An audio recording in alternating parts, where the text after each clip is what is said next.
Praise the Lord. இன்று காலை தியானத்திற்காக நம்ம பார்க்க போற வசனம் சங்கீதம் 119 116.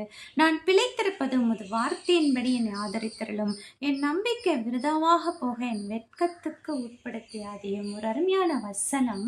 இந்த வசனத்துல என்ன சொல்லப்பட்டிருக்குன்னா, நான் பிழைக்கணும்னா உங்களுடைய வார்த்தை எனக்கு இருக்கணும் ஏசப்பா, என் நம்பிக்கை உங்க மேலதான் இருக்கு, நான் வெட்கத்துக்கு என்னை உட்படுத்திடாதீங்க. ஒரு அருமையான வசனம்.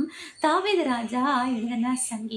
அவர் அழகா ஆண்டவரை பார்த்து சொல்ற, உங்க வார்த்தையை நம்பியிருக்கேன், உங்களையே நம்பியிருக்கேன், என்னை வெட்கத்துக்கு உட்படுத்திடாதீங்க, என்னுடைய உறவினர் மத்தியில் என்னை வெட்கத்துக்கு உட்படுத்திடாதீங்க, என்னோட கொல்லிக்கு, என்னோட ஃப்ரெண்ட்ஸ், என்னோட நெய்பர்ஸ்க்கு மத்தியில் என்னை வெட்கத்துக்கு உட்படுத்திடாதீங்க அப்படின்னு தாவீது ராஜா ஜெபிக்கிறாரு. நம்மளும் இந்த காலை நேரத்தில் ஆண்டவரை பார்த்து, ஆண்டவரே என்னை வெட்கத்துக்கு உட்படுத்திடாதீங்க, என்னை வெட்கத்துக்கு ஒப்பு கொடுத்துடாதீங்க, நான் வெட்கத்துக்கு ஒப்பு கொடுக்கப்படக்கூடாது அப்படின்னு நம்ம ஆண்டவரை பார்த்து நம்ம ஜெபிப்போமா?